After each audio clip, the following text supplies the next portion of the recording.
ये क्वेश्चन आया था हमारा जे एडवांस 2022 में। क्वेश्चन में हमें बोल रहा है a projectile is fired from horizontal ground with speed v and projection angle theta.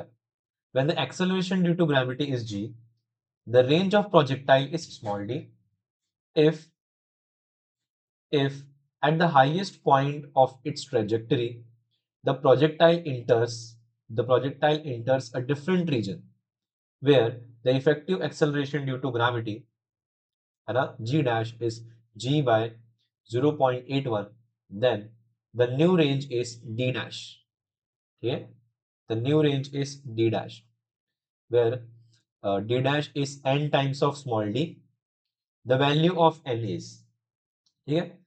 तो इस क्वेश्चन में हमें बोला है कि सपोज हमने एक पार्टिकल को, है ना, एक प्रोजेक्टाइल को थ्रो किया, ठीक है, एक प्रोजेक्टाइल को फायर किया है at an angle theta with speed v, ठीक है। अगर यहाँ पे पूरा एक्सेलरेशन ड्यू टू ग्रेविटी होता थ्रू आउट द मोशन, तो उस केस में इसका जो रेंज आता है वो आता है हमारा स्मॉल डी, ठीक है। लेकिन यहाँ पर ऐसा नहीं है। यहाँ पर जैसे ही ये अपने मैक्सिमम हाइट पे पहुंचता है पार्टिकल और फर्दर जाता है, तो जैसे ही वो फर्दर जाएगा वो एक दूसरे रीजन में इंटर कर जाता है। और ये जो दूसरा रीजन है, इसमें जो एक्सेलरेशन ड्यू टू ग्रेविटी है वो जी के बराबर नहीं है। यहाँ पे जो जी इफेक्टिव है दैट इज जी बाय 0.81। तो ऑफ कोर्स यहाँ पे इसका रेंज जो होगा वो चेंज होगा। अगर रेंज चेंज होगा तो हमें ये बोल रहा है कि जो नया रेंज होगा डी डैश, है ना, अगर वो एन टाइम्स ओरिजिनल रेंज है ना, अगर यहाँ पे रीजन अगर नहीं बदलता हो, अगर थ्रू आउट जी ही होता, तो उस केस में जो रेंज आता है वो डी ठीक है ना। लेकिन यहाँ पे रीजन चेंज है, तो अगर रीजन चेंज है तो इस केस में जो अ, हमारा जो न्यू रेंज आएगा डी डैश वो एन टाइम्स ऑफ डी है, तो हमें एन पूछा है, ठीक है। तो अगर मान लो कि हम डायग्राम को अगर ध्यान से देखें तो हमें ये दिख रहा है कि जो डी डैश होगा, जो डी डैश होगा, that will be nothing but D by two plus x, ठीक है, D by two plus x, ठीक है। अब इस पूरे क्वेश्चन को हम इसके हाईएस्ट पॉइंट से एनालाइज करते हैं, ठीक है। सपोज हम हाईएस्ट पॉइंट पे हैं। हाईएस्ट पॉइंट में हमें पता है कि प्रोजेक्टाइल के पास सिर्फ और सिर्फ हॉरिजॉन्टल वेलोसिटी ही होता है ना, वर्टिकल वेलोसिटी नहीं होता, ठीक है। तो इस केस में अगर हम हाईएस्ट पॉइंट से इसको एनालाइज करने की कोशिश करें तो हमें ये प्रोजेक्टाइल फ्रॉम हाइट की तरह दिखेगा, ठीक है।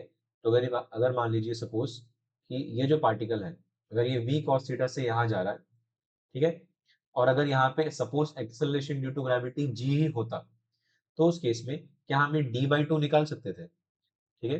तो उस केस में जो d बाई टू हो जाता हमारा, this d by two will be equal to horizontal component of velocity, horizontal component of velocity which is v cos theta into में क्या आ जाएगा, टाइम, ठीक है। तो टाइम क्या हो जाएगा, time will be under root, time will be under root 2h by g, 2h by g, ठीक है। तो अगर यहाँ पर रीजन चेंज हो गया तो उस केस में जो नया रेंज होगा वो यहाँ पर x है, तो क्या हम ये x बता सकते हैं, this x will be equal to this x will be equal to horizontal component of velocity v cos theta multiply by under root of 2h by g effective, ठीक है, 2h बाय जी इफेक्टिव। अगर सपोज हम बोल देते हैं कि this equation as equation number 1 और इसको हम बोल देते हैं इक्वेशन नंबर 2, ठीक है। तो एक काम करते हैं, इस दोनों इक्वेशन को हम डिवाइड कर देते हैं। तो डिवाइडिंग इक्वेशन 1 एंड 2, ठीक है, dividing equation 1 and 2 we get x divide by d by two is equal to v cos theta 2h by g effective whole divide by v cos theta 2h by g, ठीक है। तो यहाँ पे हमें दिख रहा है ये 2 ऊपर चले जाएगा, ये बनेगा हमारा 2x by d is equal to this v cos theta and v cos theta will get cancel, और यहाँ पर हमें ये 2h और ये 2h भी कैंसिल होता हुआ दिखेगा। तो फाइनली यहाँ पे हमें बचेगा g बाई जी इफेक्टिव, ठीक है। तो this will be 2x by d is equal to, है ना, under root of g by, g effective हमें क्वेश्चन में दे रखा है, कितना दिया है, जी बाय 0.81। तो यहाँ से हम ये जी और जी को कैंसिल कर देंगे, ठीक है। फिर इसको फर्दर सॉल्व करें तो ये बनेगा 2x by d is equal to, है ना, ये ऊपर जाएगा और ये ऊपर जाएगा तो 0.81, 0.81 का अंडर रूट निकालेंगे तो ये हमारा जाएगा 0.9, ठीक है। Now x will be equal to क्या हो जाएगा, x will be 0.9 by 2 times d, ठीक है। तो अगर हम यहाँ से x निकालें तो x will be equal to कितना होगा, हमारा x हो जाएगा 0.45 d, ठीक है, 0.45 टाइम्स d। तो यहाँ पे हमें d मिल जाएगा, सॉरी यहाँ पर हमें x मिल जाएगा, ठीक है। तो अगर हमें x मिल चुका है तो क्या हम ये न्यू वाला रेंज बता सकते हैं, ठीक है। थोड़ा सा स्पेस बनाते हैं यहाँ पे, न्यू रेंज बताने के लिए थोड़ा स्पेस बनाते हैं, ठीक है। तो हमें अब ये x पता चल चुका है तो ये d डैश भी हम बहुत आराम से बता देंगे। This d dash will be equal to what, this will be equal to d by 2 plus 0.45 times of d। अच्छा ये हाफ d लिखा है, हाफ d को क्या हम 0.5 नहीं लिख सकते, 0.5d प्लस 0.45d, ठीक है। Now this d dash will be equal to what, this d dash will be equal to 0.0.95 times d, ठीक है। अगर हम क्वेश्चन से इसको कंपेयर करें तो हमें दिख रहा है देयरफॉर n जो होगा यहाँ पे दैट विल बी व्हाट, 0.95, ठीक है। अगर हम क्वेश्चन से कंपेयर करें तो हमें यहाँ पे जो n दिखता है वो कितना दिख रहा है हमें, 0.95, ठीक है। तो इस क्वेश्चन का जो सही आंसर होगा वो होगा हमारा 0.95, ठीक है। Thank you. Now next question, this question came in JEE advance 2021। Now let's look at the question. हमें बोला है a projectile is thrown from a point O on the ground at an angle of 45 degree from vertical and with the speed 5 root 2 meter per second, 5 root 2 meter per second. The projectile at the highest point of its trajectory splits into two equal parts. One part falls vertically down to the ground, है ना, 0.5 seconds after the splitting, the other part, है ना, t seconds after the splitting falls to the ground at a distance x meter from the point of O. The acceleration due to gravity is g equal to 10 meter per second square, है ना। Then हमें बताना है what is the value of x and then what is the value of t, ठीक है। तो काफी easy question है ना। हमें यहाँ पे बोला है एक पार्टिकल है, ठीक है, एक पार्टिकल है, हमें मास नहीं दिया है तो लेट सपोज हम अपने कन्वीनियंस के लिए इसका मास मैंने 2m मान लिया है, ठीक है। तो अगर मान लो कि 2m मास का ये पार्टिकल है, इसको हमने प्रोजेक्टाइल, है ना, प्रोजेक्टाइल में थ्रो किया है ना, at an angle of 45 degree, ठीक है, 45 डिग्री थ्रो किया है at an angle of 45 degree. तो जब इसको हमने 45 डिग्री एंगल से थ्रो किया तो जिस पॉइंट पे ये अपने हाईएस्ट पॉइंट पर है ना, जिस इंस्टेंट पे ये अपने हाईएस्ट पॉइंट पर है, हाईएस्ट पॉइंट पे ये स्प्लिट हो जाता है ना, तो दो पार्टों में कन्वर्ट हो जाता है, दो पार्ट्स में कन्वर्ट हो जाता है, टूट के, है ना, टू इक्वल पार्ट में कन्वर्ट हो जाता है। अब इसका जो एक हिस्सा है ना, दो हिस्सों में जब ये टूटता है तो इसका जब एक हिस्सा है वो डायरेक्टली नीचे गिर जाता है एट, डायरेक्टली नीचे गिरता है और नीचे गिरने में उसको टाइम लगता है 0.5 सेकेंड्स, ठीक है। और जो दूसरा पार्ट है वो और आगे चले जाता है, जितना जितना आगे उसको जाना चाहिए था उससे भी और आगे चले जाता है, सिंस जो पहला वाला पार्टिकल है उसका मोमेंटम इसको ट्रांसफर हो चुका है, ठीक है। तो अब वो और दूर जाके गिरता है, ठीक। तो हमें बोल रहा है कि इनिशियल पॉइंट ऑफ प्रोजेक्शन से जो टोटल टोटल सेकंड वाले पार्टिकल का पोजीशन है जहां पे वो गिरता है, अगर वो x है तो x क्या होगा ये हमसे पूछा है, ठीक है। तो इसके बहुत सारे सोल्यूशन आपको इंटरनेट पे मिल जाएंगे, लेकिन मैं आपको इसका सबसे सिंपल सोल्यूशन देता हूँ, ठीक है। अगर हम इस चीज को देखें, जब यहाँ पे पार्टिकल स्प्लिट हुआ तो यहाँ पे किसी भी तरह का कोई एक्सटर्नल फोर्स नहीं है, ठीक है, apart from gravity of course. कोई भी एक्सटर्नल फोर्स नहीं है, कोई भी एक्सटर्नल एंटिटी नहीं है। और एक्सटर्नल एंटिटी नहीं है इसका मतलब क्या है कि जो path of centre of mass होगा वो तो वैसे ही जाएगा अनडिविएटेड। ठीक है, तो भले ही ये पार्टिकल स्प्लिट होके एक पार्टिकल यहाँ पे नीचे गिर चुका है और एक पार्टिकल आगे जा चुका है यहाँ पर, बट इनका जो सेंटर ऑफ मास होगा वो उसी अपने ओरिजिनल ट्रेजेक्टरी पे चल रहा है जैसे वो पहले चल रहा था। ठीक है, तो अगर ये स्प्लिटिंग नहीं होता तो उस केस में जो पार्टिकल का एग्जैक्टली रेंज होता वही रेंज उसके सेंटर ऑफ मास का है। ठीक है, तो सपोज सेंटर ऑफ मास यहाँ पर है पार्टिकल का। ठीक है, सपोज यहाँ पे हमारा सेंटर ऑफ मास है ना। सेंटर ऑफ मास का जो पाथ रहेगा वो अनडेविएटेड रहेगा। अगर यहाँ पर हमारा सेंटर ऑफ मास है तो ये पार्टिकल, पहला वाला पार्टिकल यहाँ पर है। ठीक है, और ये दूसरा वाला पार्टिकल हमारा ये रहा। ठीक है, ये डिस्टेंस हमें पता है r/2 है ना, ये हम निकालना चाहते हैं। तो हमने थियोरी में हम ये ऑलरेडी पढ़ के आते हैं टू पार्टिकल सिस्टम के लिए कि m1r1 जो होगा that will be equal to what, m2r2। ठीक है, तो हमारा पहला वाला मास ये रहा, पहला मास क्या है m, है ना। Distance from the centre of mass कितना है r/2 will be equal to, दूसरा मास भी सेम ही है m।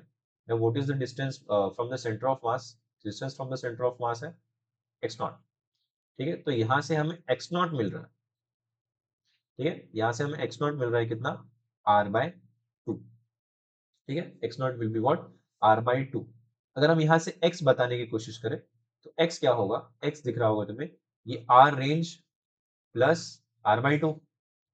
ठीक है, तो ये हमारा हो जाएगा r प्लस r/2। ठीक है, तो ये x will be equal to what, 3/2 times of range. ठीक है, अब यहाँ से अगर हम x कैलकुलेट करें, x will be equal to कितना होगा, 3/2। रेंज का फॉर्मूला आप सबको पता होगा, रेंज का फॉर्मूला होता है ना, u square sine 2 theta by g. ठीक है, now this x will be equal to 3/2 into u square, है ना, यू हमें दे रखा है, यू देखते हैं, हमें दिया है यू कितना, 5√2, है ना, हमें यू दे रखा है 5√2 मीटर पर सेकेंड।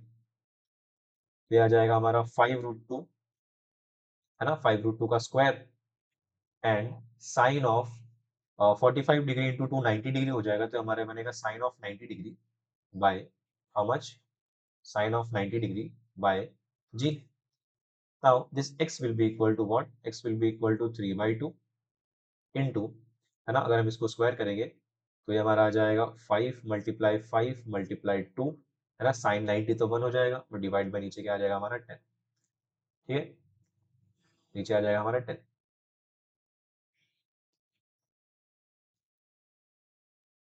ठीक है, करेक्ट है। अब हम क्या करते हैं, यहाँ पे इस 2 और इस 2 को हम कैंसिल कर देते हैं, ये हमारे बनेगा 5 1 ज़ा 5 2 ज़ा, now this will become what, 15। ठीक है, दिस विल बिकम योर 15, 5 3 15, 15/2। ठीक है, तो देयरफॉर यहाँ पे हमें जो x वैल्यू आएगा वो x वैल्यू क्या होगा, 15, 15/2, 15/2 हमारा होगा 7.5 मीटर। ठीक है, तो यहाँ पे हमें जो x आया है वो आया है हमें एग्जैक्टली 7.5 मीटर। ठीक है, तो x की जो वैल्यू आई है ना, हमारा जो पार्ट 1 है क्वेश्चन का वो सॉल्व हो चुका है, वो कितना आएगा, 7.5 मीटर। ठीक है, अब सेकंड पार्ट में हमें पूछ रहा है कि ये जो स्मॉल टी टाइम है ये क्या होगा, है ना।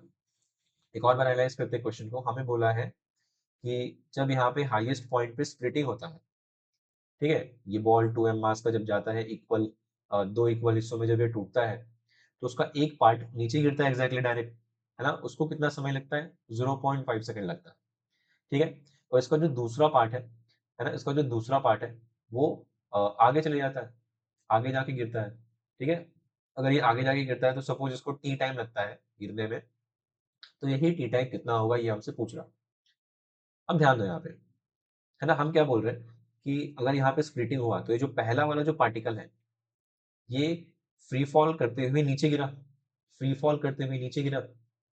अगर ये फ्री फॉल करते हुए नीचे गिरा है ना, और दूसरे वाले पार्टिकल को अगर हम एनालाइज करें, दूसरे वाले पार्टिकल का y डायरेक्शन ऑफ वेलोसिटी 0 है, मतलब अगर y डायरेक्शन में हम देखें तो y डायरेक्शन में सेकंड वाले पार्टिकल ने भी क्या किया है ना, फ्री फॉल से ही गिरा है वो, सेकंड वाले पार्टिकल का भी y डायरेक्शन में फ्री फॉल ही हुआ है। ठीक है, तो अगर सेकंड वाले पार्टिकल का भी फ्री फॉल हुआ है तो जितना समय पहले वाले पार्टिकल को जमीन पे गिरने पे लगेगा उतना ही समय दूसरे वाले पार्टिकल को भी लगेगा जमीन पे गिरने पे। ठीक है, तो हमें यहाँ पे सॉल्व करने की जरूरत नहीं है। अगर इसको 0.5 सेकेंड्स लग रहा है तो 100% ये जो सेकंड वाला पार्टिकल होगा उसको भी जमीन पे गिरने को 0.5 सेकेंड्स ही लगेगा। तो हम यहाँ पे डायरेक्टली बोल सकते हैं कि जो टी होगा that will be nothing but 0.5 seconds. ठीक है, तो हमारा जो सेकंड पार्ट आएगा क्वेश्चन का वो क्या होगा, हमारा 0.5 सेकेंड्स। ठीक है, now thank you. Next question, this question came in JEE advance 2019। काफी अच्छा क्वेश्चन है, एक बार क्वेश्चन को देखते हैं। A ball is thrown from a ground at an angle theta with horizontal and with an initial speed u naught for the resulting projectile motion. The magnitude of average velocity of a ball up to the point when it hits the ground for the first time is v1. After hitting the ground, the ball rebounds at the same angle theta, but with a reduced speed of u naught by alpha. Its motion continues for a long time, as shown in the figure. The magnitude of average velocity of the ball for the entire duration of motion is this. The value of alpha is. ठीक है, तो ये काफी अच्छा question है, JEE advance 2019 में पूछा गया था। यहाँ पे हमें एक सीरीज ऑफ प्रोजेक्टाइल दे रखा है ना, बेसिकली हमें बोला है कि एक बॉल को थ्रो किया गया है विद स्पीड यू नॉट। ठीक है, एक बॉल को थ्रो किया गया है विद स्पीड यू नॉट, है ना। ये फिर अगर मान लो यहाँ पे आके फिर से रिबाउंड करेगा, तो जब ये फिर से रिबाउंड करता है तो ये जो एंगल ऑफ प्रोजेक्शन है दैट रिमेन्स कांस्टेंट। ठीक है, this angle of projection that remains constant but the velocity reduces, velocity reduces alpha times. ठीक है, अल्फा टाइम्स से जो वेलोसिटी है वो कम हो जाएगा। फिर नेक्स्ट में फिर से एंगल क्या रहेगा, सेम रहेगा, और जो इनिशियल वेलोसिटी है वो फिर से क्या होगा, अल्फा टाइम्स, तो alpha alpha alpha square times हो जाएगा रिड्यूस। फिर से जो नेक्स्ट वाला रहेगा उसमें भी एंगल सेम रहेगा, बट जो इनिशियल वेलोसिटी रहेगा वो क्या होगा, you naught by alpha cube.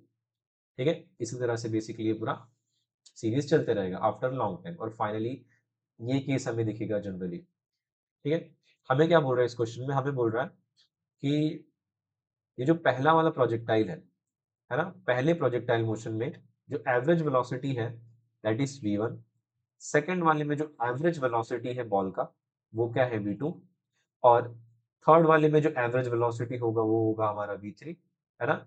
ऐसे ही करते करते कंटिन्यूअसली ये पूरा आगे तक जाते रहेगा। ठीक है ना। सपोज ये जो पहला वाला प्रोजेक्टाइल है उसमें जो टाइम लगता है ना, इसका मतलब जो टाइम पीरियड है उसका वो क्या है t1, दूसरे वाले प्रोजेक्टाइल का टाइम पीरियड है हमारा t2, और तीसरे वाले प्रोजेक्टाइल का जो टाइम पीरियड है वो हमारा क्या है, सपोज t3। ठीक है, t3। तो क्वेश्चन में हमें ये बोला है कि इस इंटायर जर्नी का, पूरे जर्नी का, इस इंटायर जर्नी का जो एवरेज वेलोसिटी है, average velocity of the entire journey वो है 0.8 times average velocity of very first projectile. इस पहले वाले प्रोजेक्टाइल का जो एवरेज वेलोसिटी है v1, उस v1 का 0.8 टाइम्स होता है।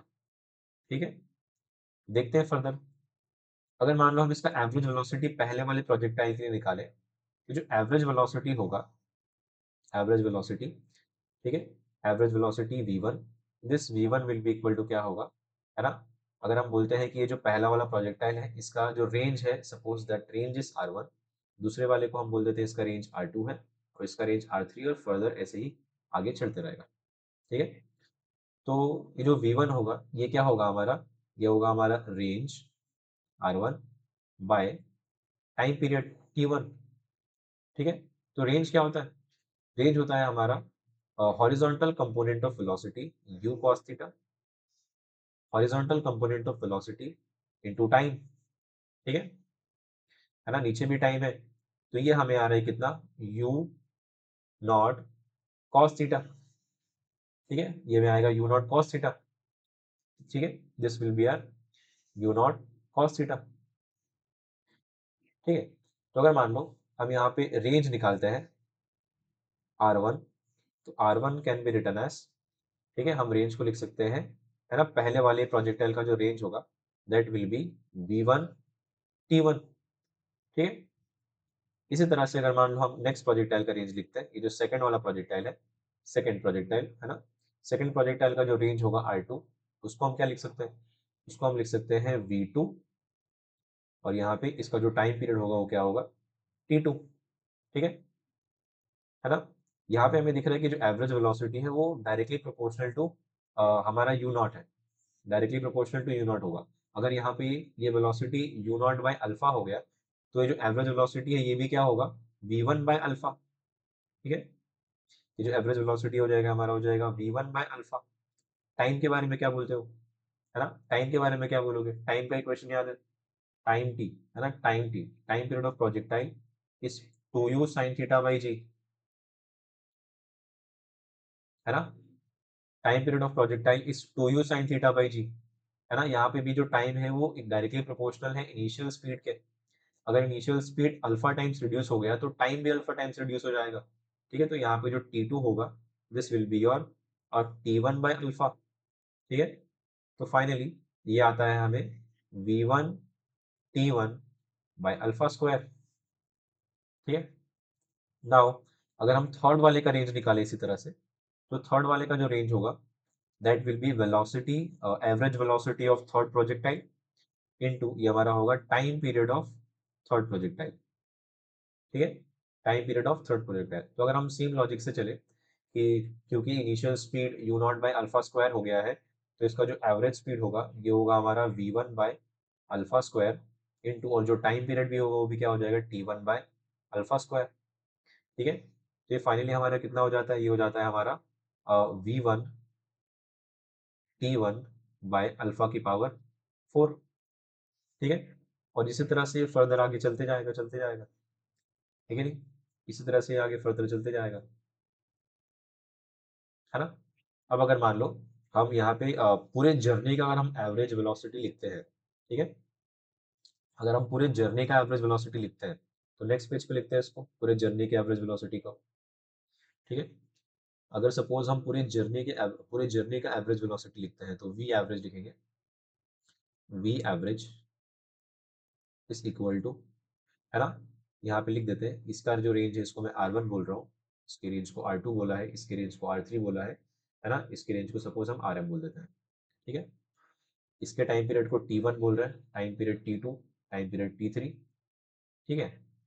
इसका जो एवरेज वेलोसिटी है that is V1 V2 V3, ठीक है। पूरी जर्नी के लिए अगर हम लिखते हैं तो पूरे जर्नी का एवरेज वेलोसिटी क्या होगा, हम लिखेंगे average velocity equal to total distance upon total time. Total distance क्या होगा, है ना, टोटल डिस्टेंस होगा जितने भी रेंजेस है यहाँ पे सबको हम ऐड कर देते हैं, है ना, इसको थोड़ा ऊपर लिखते हैं, ये हो जाएगा हमारा average velocity v average is equal to total distance upon total time. Total distance मतलब, है ना, पहले वाले का रेंज प्लस दूसरे प्रोजेक्टाइल का रेंज प्लस तीसरे का रेंज, है ना, सो ऑन, ये जाते ही रहेगा, कब तक जाते रहेगा, वेरी लॉन्ग टाइम। हमें ऐसे कुछ डिफाइन करके नहीं दिया है, हम मान लेते हैं कि ये इन्फानाइट टाइम्स तक, है ना, बाउंस होता है, ठीक है, इन्फानाइट टाइम तक जाते जाता है, इन्फानाइट टाइम्स बाउंस होता है, ठीक है। ये होगा R1 plus R2 plus R3 so on infinite times तक चले जाएगा, ठीक है। ये हो गया हमारा टोटल डिस्टेंस। टोटल टाइम अगर देखें तो ये होगा पहले प्रोजेक्टाइल का टाइम, दूसरे प्रोजेक्टाइल का टाइम, तीसरे का, चौथे का, है ना, सो ऑन ऐसे जाते ही जाएगा, ठीक है। तो total distance upon total time. Now v average of the entire journey is equal to, v average of the entire journey is equal to, ये जो चीज लिखा है यहाँ पे R1 plus R2 plus R3, ये सारे रेंजेस हमने ऑलरेडी निकाले थे, ठीक है।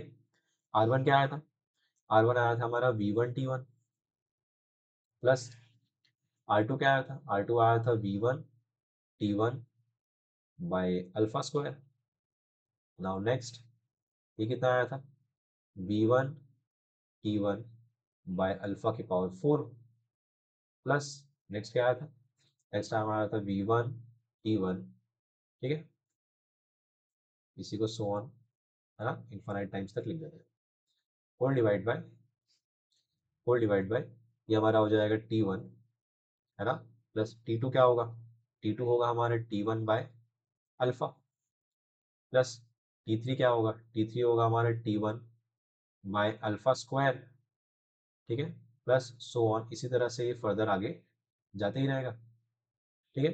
अगर इसको हम यहाँ पे सॉल्व करें तो this will B average velocity of the entire journey of the entire motion will be equal to what, है ना। यहाँ पर हम t को कॉमन लेके कट कर सकते हैं।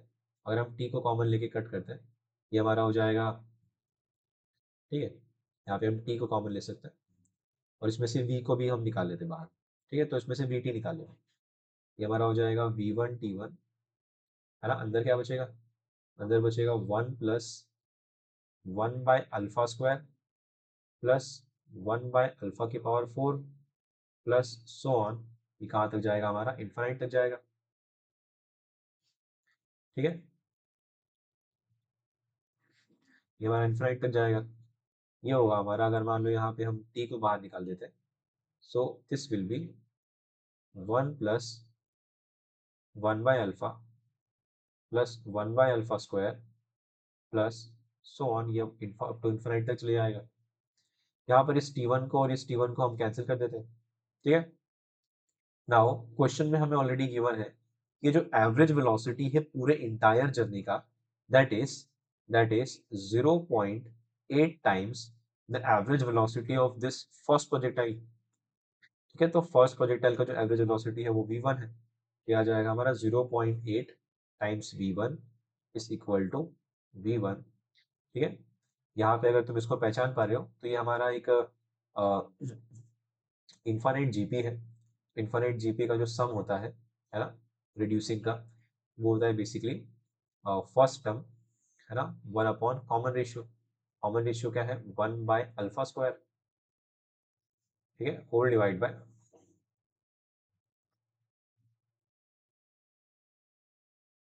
होल डिवाइड बाय, क्या आ जाएगा हमारा 1 by 1 minus common ratio. Common ratio कितना है हमारा, 1 बाय अल्फा, ठीक है। तो ये आ जाएगा हमारा। इसको अगर हम फर्दर सॉल्व करते हैं तो वी विल गेट, है ना। इसको फर्दर सॉल्व करने के लिए स्पेस बना लेते हैं, थोड़ा चाहिए था, यहाँ पे स्पेस बना लेते हैं,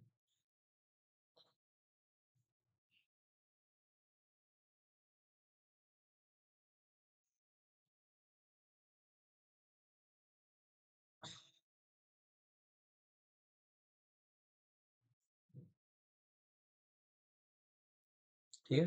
तो इसको फर्दर यहाँ पे सॉल्व करते हैं, देखो ध्यान से,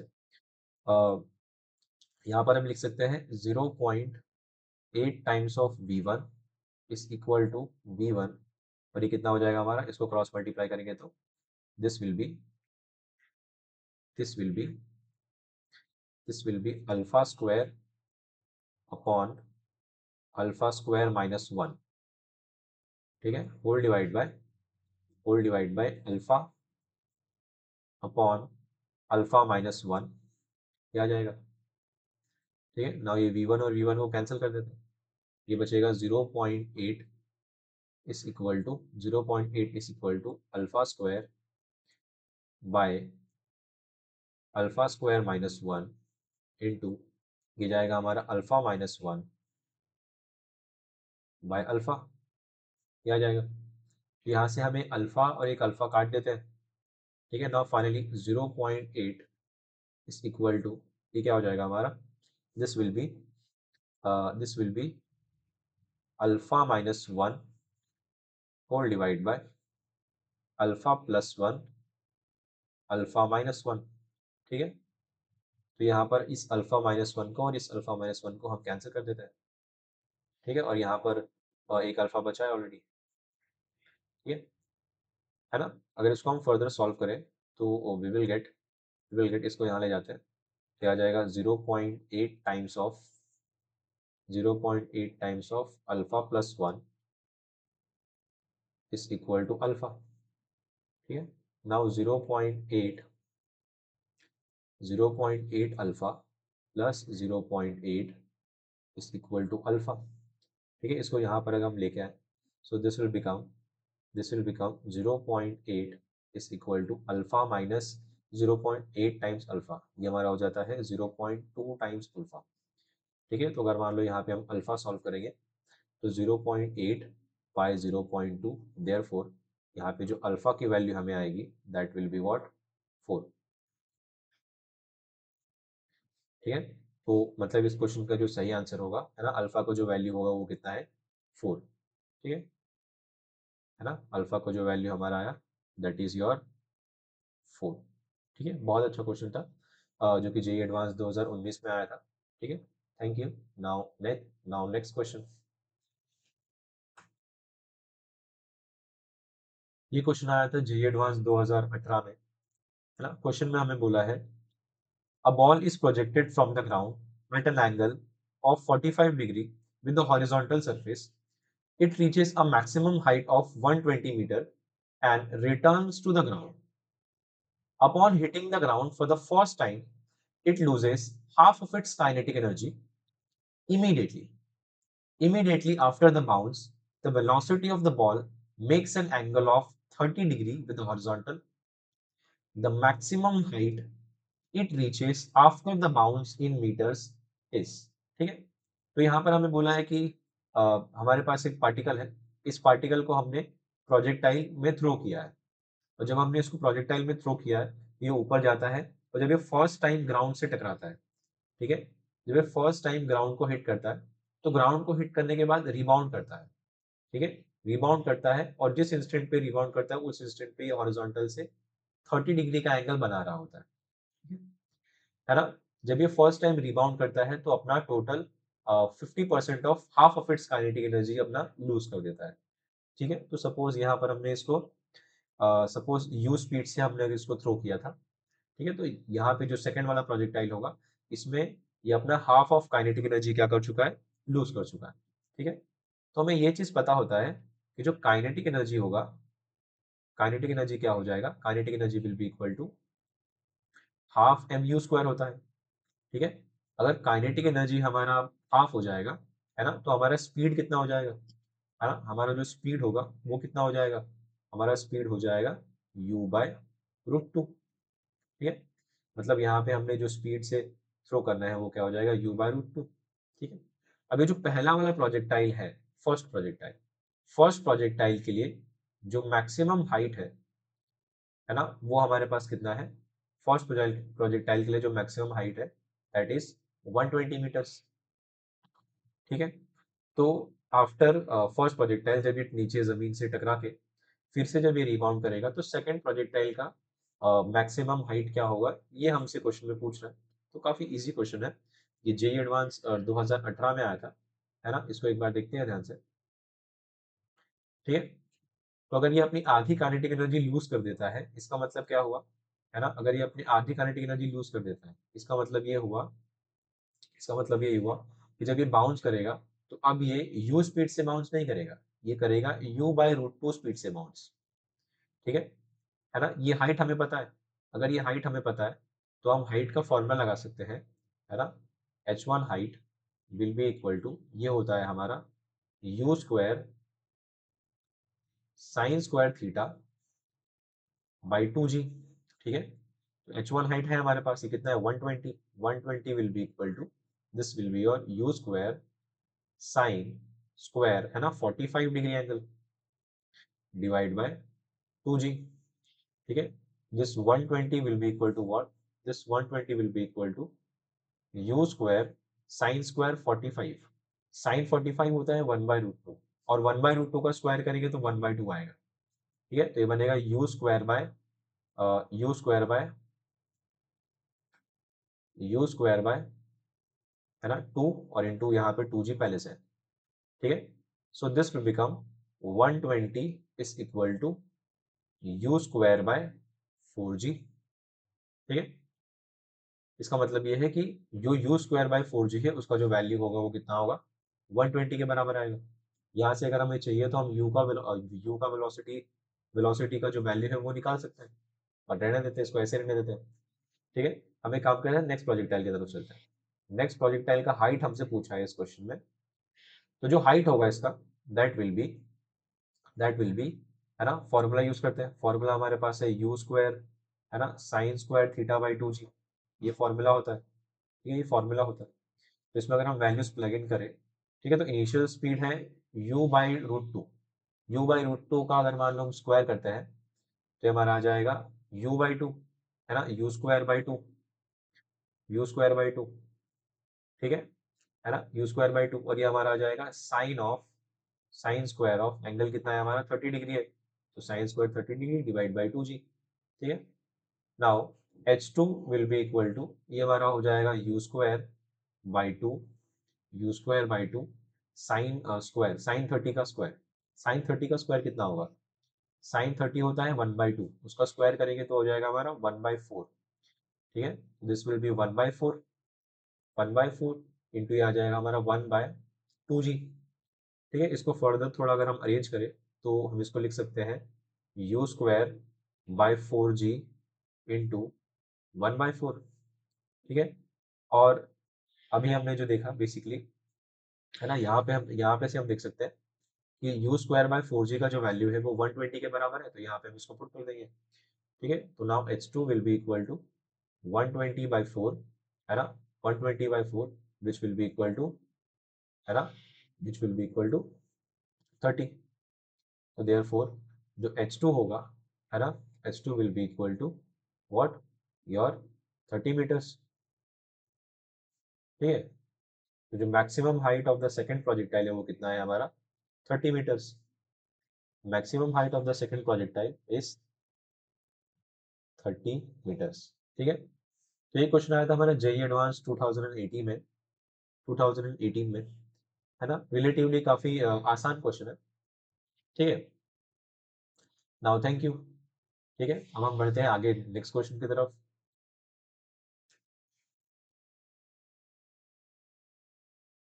ये क्वेश्चन आया था हमारे जेई एडवांस 2017 में, है ना, काफी आसान क्वेश्चन है, वेक्टर्स के ऊपर एक क्वेश्चन है, ठीक है। क्वेश्चन में हमें बोला है three vectors p q r are shown in the figure, let s be any point on the vector r, ठीक है। The distance between the point p and s is b modulus of, है ना, r vector, the general relation among the vectors p q r, sorry p q s r, ठीक है। तो देखते हैं यहाँ पे हमें बेसिकली यहाँ पे इस एक्सप्रेशन में से, है ना, इस डायग्राम में से हमें s निकालना है, s वेक्टर क्या होगा, ठीक है। तो अगर हम ध्यान से देखें तो this s vector is what, this s vector is what, this s vector is this p vector, है ना, this p vector, this p vector plus this vector, है ना, this vector plus this vector, ठीक है। तो हम लिख सकते हैं कि s वेक्टर जो होगा वो क्या होगा, this s vector will be equal to your p vector plus b times of r vector, ठीक है। और ये चीज हमें ऑलरेडी क्वेश्चन में गिवन है कि जो r वेक्टर है वो क्या है, q vector minus p vector, ठीक है। तो जो s वेक्टर होगा, s vector will be equal to, this will be p vector plus, है ना, b टाइम्स ऑफ, b एक स्केलर नंबर है, ठीक है, b times of q minus p, ठीक है, q माइनस p।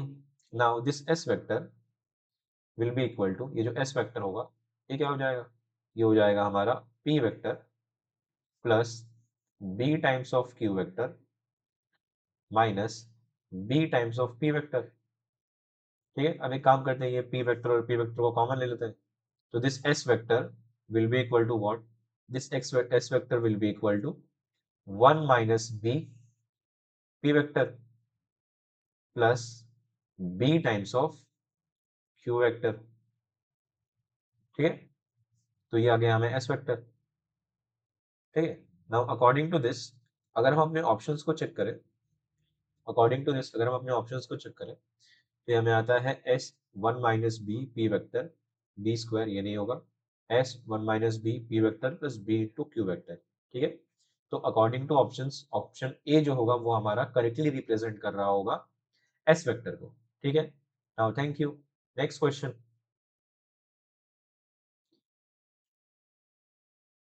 ये क्वेश्चन आया था जेईई एडवांस 2014 में। ठीक है, क्वेश्चन में हमें बोला है a rocket is moving in a gravity free space with a constant acceleration of 2 metre per second square along positive x direction, है ना, फिगर दिया है हमें यहाँ पे। The length of a chamber inside the rocket is 4 metre. ठीक है, ये 4 मीटर का ये चेम्बर है। A ball is thrown from the left end of the chamber in positive x direction with a speed of 0.3 meter per second relative to the rocket. ठीक है, at the same time another ball is thrown in the negative x direction with a speed of 0.2 meter per second from its right end relative to the rocket. The time in the seconds when the two balls hit each other for the first time is।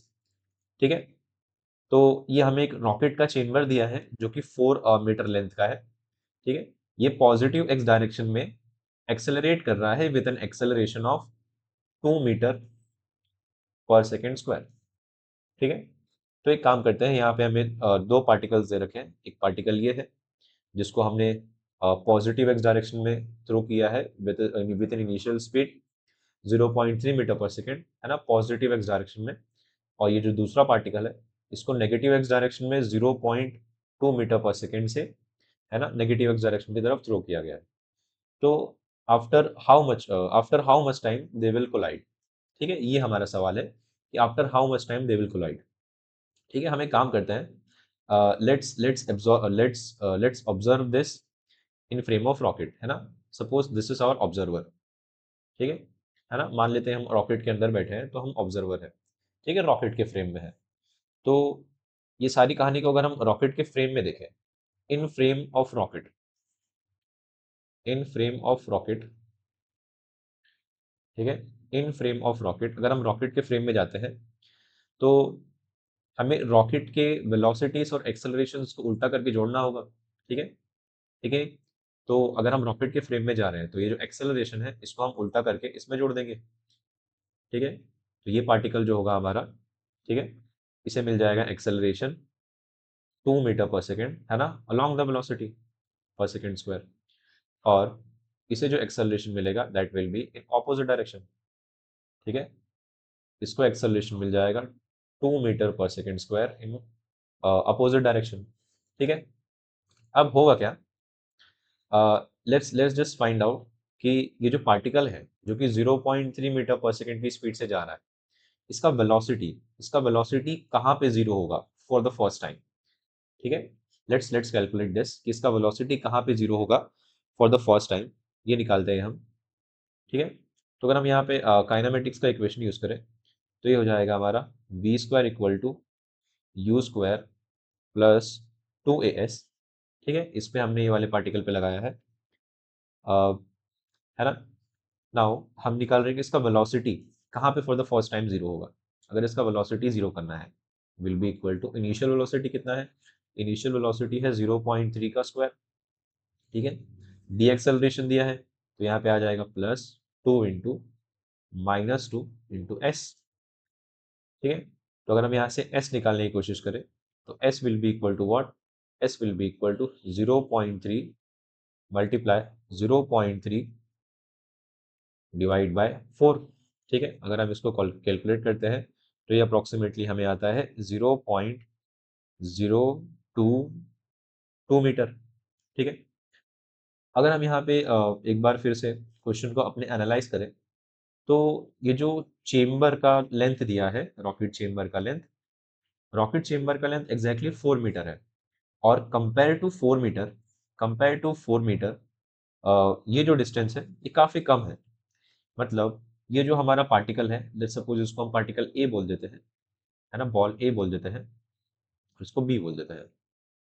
ठीक है, तो ये जो ए वाला जो ball ये कभी भी रॉकेट के इस वाले वॉल से, है ना, कभी भी रॉकेट के इस वाले वॉल से बहुत दूर नहीं जाएगा। है ना, हम ऐसे कैसे बोल सकते हैं। अब देखो, अगर मान लो ये बॉल यहाँ पे है, ठीक है ना, अगर इसको इसके ऊपर डी एक्सेलरेशन हो रहा है, अगर ये डी एक्सेलरेट कर रहा है और यहाँ पे इसका वेलोसिटी जीरो होता है, तो जब ये नेक्स्ट टाइम, है ना, वापस जाके जब ये नेक्स्ट टाइम बाउंस करेगा तो कभी भी इस पॉइंट से फर्दर नहीं जा सकता, है ना, इससे कम ही जाएगा। ठीक है, ये चीज़ हम अपने आसपास भी देखते हैं। अगर मान लो अगर हम एक बॉल को ड्रॉप करते हैं हवा से, है ना, तो जिस हाइट से हमने ड्रॉप किया था उस हाइट पे वो कभी भी नहीं पहुंचेगा। क्यों? क्योंकि डिएक्सेलरेशन नीचे की तरफ है और फोर्स कोलिजन वगैरह में एनर्जी वगैरह लॉस होता है। ठीक है, तो है ना, हम इतना तो श्योर है कि इसके पास कभी एक्स्ट्रा एनर्जी नहीं आएगा कि इसको भी ये क्रॉस कर सके, है ना। मतलब ये जो बॉल है, ए वाला बॉल, ये हमेशा ऐसे ही कोलिजन करते करते हमेशा ये वाले बॉल के नजदीक ही होगा। तो जो दूसरा वाला बॉल है, अगर इसको है ना, ये जो बी वाला बॉल है, अगर इसको कोलाइड करना है ए से, तो उसको एग्जैक्टली 4 मीटर का डिस्टेंस ट्रैवल करके जाना पड़ेगा, है ना। ये अप्रोक्सीमेशन हम यहाँ पे कर रहे हैं। ठीक है, इसको एग्जैक्टली 4 मीटर का जो डिस्टेंस है वो कवर करके जाना पड़ेगा। ठीक है, तो अगर हम ये बी वाले के लिए काइनेमेटिक्स का इक्वेशन यूज करें, तो ये हो जाएगा हमारा s is equal to u t plus half a t square, है ना, फॉर बी पार्टिकल। इसका डिस्प्लेसमेंट कितना होगा? इसको डिस्प्लेसमेंट करना होगा 4 मीटर का। इसका इनिशियल वेलोसिटी है 0.2 टी, प्लस ये हो जाएगा हमारा हाफ एक्सेलरेशन। अलॉन्ग है तो पॉजिटिव एक्सेलरेशन होगा, एक्सेलरेट करेगा 2 इंटू ये आ जाएगा हमारा टी स्क्वायर। ठीक है, ये कट जाएगा। Now this will become t square plus 0.2 t minus 4 is equal to 0। ठीक है, अगर इस क्वाड्रेटिक को हम सॉल्व करते हैं तो हमें जो आंसर निकल करके आता है t, that is approximately equal to, not exactly, approximately equal to 2 second. ठीक है, अप्रोक्सीमेटली इक्वल टू 2 सेकेंड। ठीक है, जो जेई एडवांस की ऑफिशियल आंसर की थी उसमें इस क्वेश्चन के लिए दो आंसर्स दिए गए थे, है ना। पहला तो हमारा 2 सेकेंड सही था। दूसरा एक और आंसर दिया गया था जो कि बहुत सारी बुक्स में भी इस क्वेश्चन का अगर आप सोल्यूशन देखोगे तो आपको बहुत सारी बुक्स में इसका सोल्यूशन 8 सेकेंड भी आता है ना। इसका जो फाइनल आंसर आएगा वो 8 सेकेंड भी आएगा, जो कि according to my point of view बिल्कुल गलत है ना। इसको करेक्ट नहीं देना चाहिए। फिर भी जेई एडवांस ने जब 2014 में, जो 2014 में बेसिकली जब अपना ऑफिशियल आंसर की रिलीज किया, तो उसमें 8 सेकेंड वाले ऑप्शन को भी सही दिया गया था। ठीक है ना। थोड़ा इस पर डिस्कस करते हैं कि ये क्यों गलत है ना। बेसिकली हम ये कर रहे हैं कि 8 सेकेंड वाले ये गलत इसलिए है क्योंकि उस केस में हम यहाँ पे मानेंगे कि जब ये ऐसे रिटर्न जाता है ना, जब ये जाता है यहाँ पे जहाँ पे इसकी वेलोसिटी 0 होती है, तो ये रिटर्न जर्नी पे कभी भी इस वॉल से कोलाइड नहीं करेगा। दैट मीन्स ये जो हमारा चेम्बर है, ये इस दिशा से, यहाँ पे कोई वॉल नहीं है। बेसिकली यहाँ पे ऐसा कोई वॉल नहीं है। वो ऐसा केस बन जाएगा कि यहाँ पे कोई वॉल नहीं है। बट हमें तो क्वेश्चन में क्लियरली मेंशन है कि ये हमारा चेम्बर 4 मीटर का ही है। अगर 4 मीटर का ही है तो 100% यहाँ पे बॉल है, तो बॉल कोलाइड करेगा। ठीक है, ऐसा कभी भी नहीं हो सकता कि ये कंटिन्यूअसली नेगेटिव एक्स डायरेक्शन में चलते ही जाए, चलते ही जाए, चलते ही जाए। ठीक है, अगर हम ऐसा मानते हैं तब जाके हमारा 8 सेकेंड आता है, जो कि कॉन्सेप्चुअली यहाँ पे रॉन्ग होगा। ठीक है, तो इस क्वेश्चन का जो सही आंसर होगा that will be your 2 second. ठीक है, 2 सेकेंड, है ना। इस क्वेश्चन का जो सही आंसर होगा दैट विल बी 2 सेकेंड। ठीक है, thank you very much. Now next question.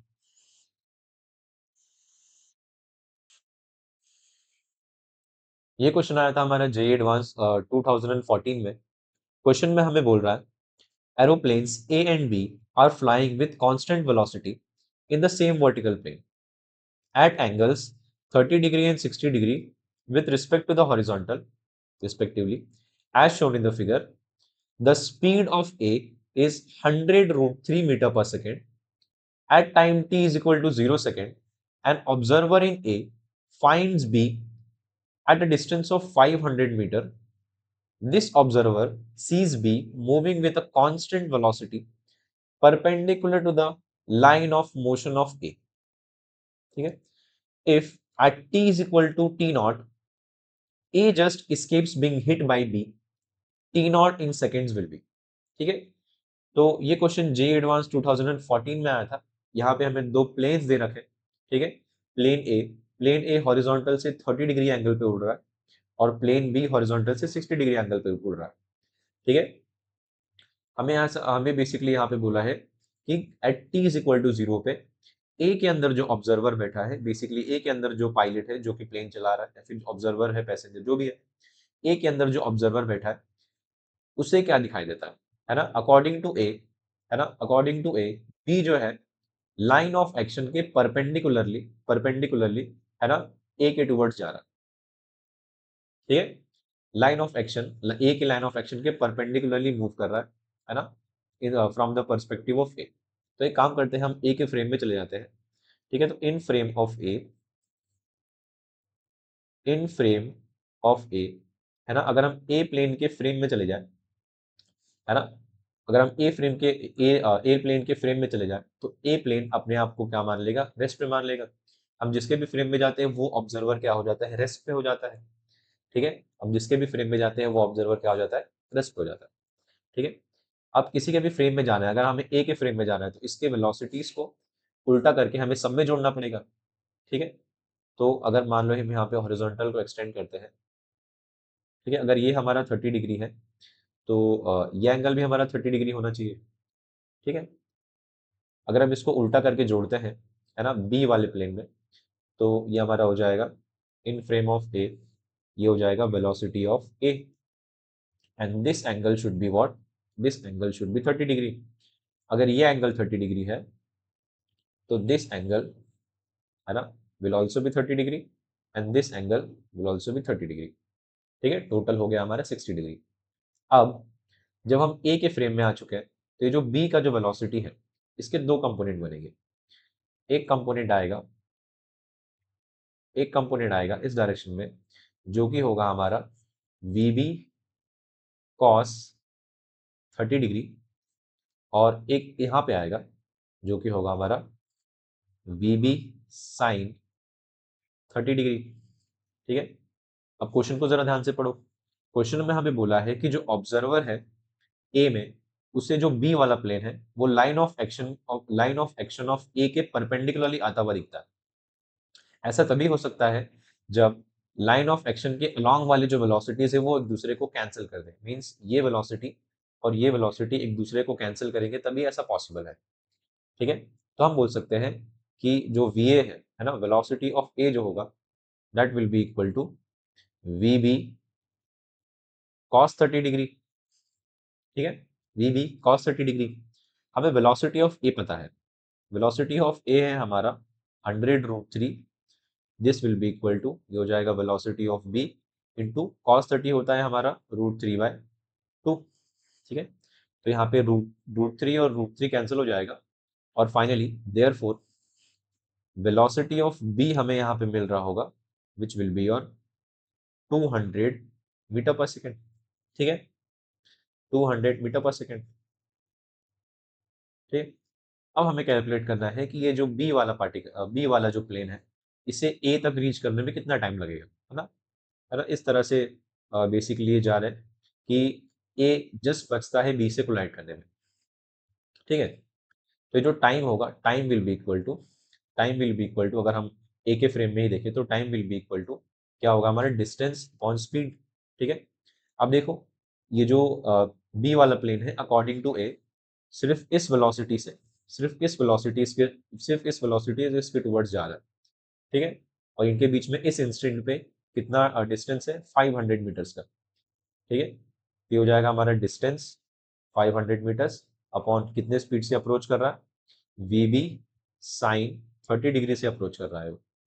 ठीक है, तो time will be equal to what, time will be equal to 500, हो जाएगा हमारा velocity B, velocity of B है 200 इंटू, है ना, ये हो जाएगा हमारा हाफ साइन 30। ठीक है, ये 2 और ये 2 कैंसिल हो जाएगा, ये 0 0 0 0। ठीक है, तो यहाँ पर जो टी की वैल्यू होगी, टी नॉट बोला था हमें क्वेश्चन में, है ना, ये जो टी नॉट की वैल्यू होगी, this will be your what, 5 seconds. ठीक है, 5 सेकेंड्स, मतलब इस क्वेश्चन का जो सही आंसर होगा वो क्या होगा हमारा, है ना, T not in seconds.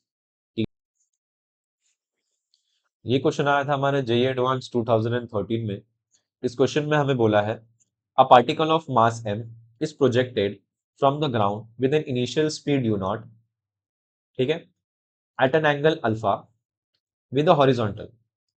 At the highest point of its trajectory, it makes a completely inelastic collision with another identical particle which was thrown vertically upwards from the ground with the same initial velocity, the angle that the composite system makes with the horizontal immediately after the collision is. ठीक है, तो काफी अच्छा question है, JEE advance में 2013 में ये question आया था। मैं आपको क्वेश्चन एक बार बता देता हूँ। हमें बोल रहा है कि हमने एक पार्टिकल को, है ना, हमने एक पार्टिकल को एक पॉइंट से प्रोजेक्टाइल में थ्रो किया। ठीक है, हमने एक पार्टिकल को प्रोजेक्टाइल में थ्रो किया है with initial speed you not and angle alpha, और जब ये पार्टिकल अपने हाईएस्ट पॉइंट पे पहुंचता है, तब यहाँ पे वो एक और पार्टिकल से कोलाइड करता है जो कि एग्जैक्टली आइडेंटिकल है ना, जिसको एग्जैक्टली डाउनवर्ड से थ्रो किया गया है। ठीक है, और यहाँ पर जो कोलिजन होता है दोनों पार्टिकल का, वो कंप्लीटली इनइलास्टिक होगा। कंप्लीटली इनइलास्टिक में कोलिजन के बाद दोनों ऑब्जेक्ट एक दूसरे से स्टिक हो जाते हैं और साथ में मूव करते हैं। ठीक है, तो जब बेसिकली इनइलास्टिक कोलिजन होने के बाद, जो कंपोजिट सिस्टम बनेगा, वो कंपोजिट सिस्टम हॉरिजॉन्टल से कितने एंगल पर जाएगा, ये एंगल हमें पूछ रहा है।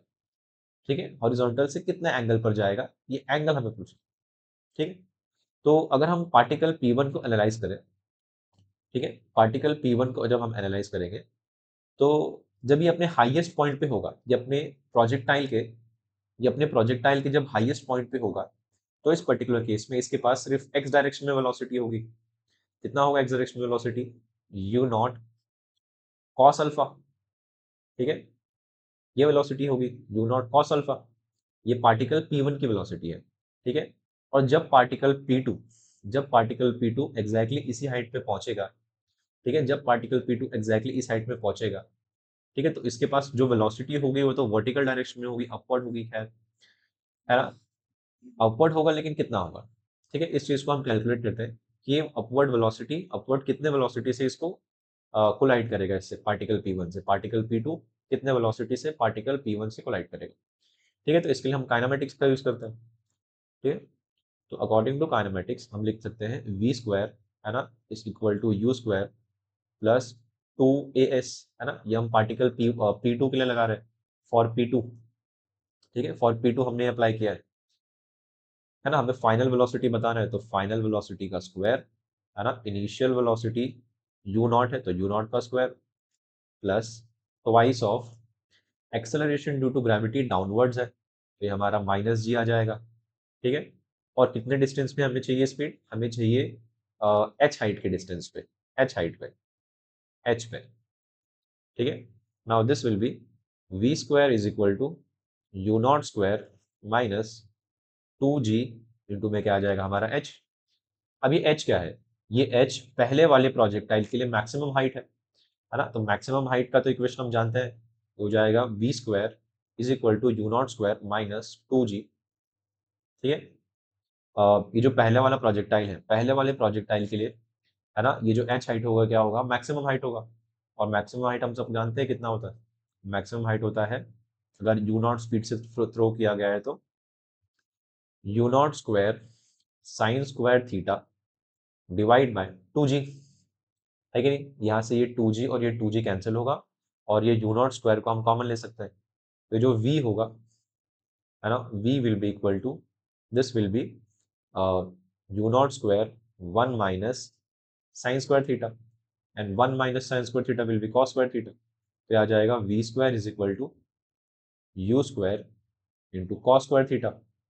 ठीक है, तो फाइनली हमें जो v स्पीड मिलेगा, है ना, पार्टिकल P2 कितने स्पीड से पार्टिकल P1 से कोलाइड करेगा यहाँ पर, वो हमें मिलेगा u you not, sorry, theta नहीं है, हमें अल्फा दिया था क्वेश्चन में। ठीक है, अल्फा यूज कर लेते हैं। ठीक है, ये हमारा साइन अल्फा है, sine alpha cos square alpha. ठीक है, तो ये हमारा बन जाएगा कॉस अल्फा, कॉस अल्फा।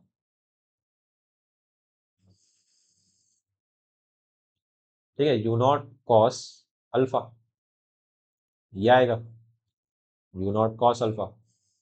ठीक है, मतलब ये जो पार्टिकल हमारा P2 है, इस पार्टिकल P2 को अगर हम u नॉट स्पीड से थ्रो करेंगे, तो जब ये हाईएस्ट पॉइंट पे पहुंचेगा, तो उसके पास कितना स्पीड होगा? कौन सा डायरेक्शन में होगा? अपवर्ड्स होगा, है ना, अपवर्ड्स होगा, तो ये हमारा हो जाएगा u नॉट कॉस अल्फा। ठीक है, ये तो कहानी हो गई बिफोर कोलिजन की, ठीक है नहीं। हम आफ्टर कोलिजन और बिफोर कोलिजन देखते हैं कि कोलिजन से पहले और कोलिजन के बाद क्या होगा, ठीक है ना। लेट्स सी, वैसे तो हम बता सकते हैं क्योंकि दोनों के मासेस भी सेम है और दोनों के वेलोसिटीज भी जहाँ पे कोलाइड करते हैं सेम है, तो ये एग्जैक्टली बीच में से ही जाएगा, तो ये जो एंगल है ये 45 ही होना चाहिए, है ना। फिर भी सॉल्व करके देखते हैं, है ना। नेक्स्ट पेज पे चलते हैं इसके लिए, ठीक है ना। तो ये वाला एंगल हमें चाहिए, let's say this angle is theta, और ये वेलोसिटी हमने निकाल लिया है, कितना है, ये हमारा है यू नॉट कॉस अल्फा, है ना। ये पार्टिकल P1 का वेलोसिटी है, और ये हमारा हो जाएगा you naught cos alpha, again ये हमारा पार्टिकल P2 का वेलोसिटी है, ठीक है। और आफ्टर कोलिजन कितना वेलोसिटी होगा ये हमें निकालना है, ठीक है। तो निकालते हैं, ठीक है नहीं। बेसिकली यहाँ पे कोलिजन हो रहा है, तो किसी भी कोलिजन में हमें एक चीज पता होता है कि मोमेंटम जो होगा दैट इज ऑलवेज कंजर्व, है ना। किसी भी कोलिजन में जो मोमेंटम होता है वो हमेशा कंजर्व होगा, तो यहाँ पे मोमेंटम कंजर्व कर देते हैं, ठीक है। मोमेंटम इनिशियल, है ना, initial momentum of the system, ठीक है, इज इक्वल टू, हम बोल सकते हैं that is final momentum of the system. Initial momentum of the system is equal to the final momentum of the system.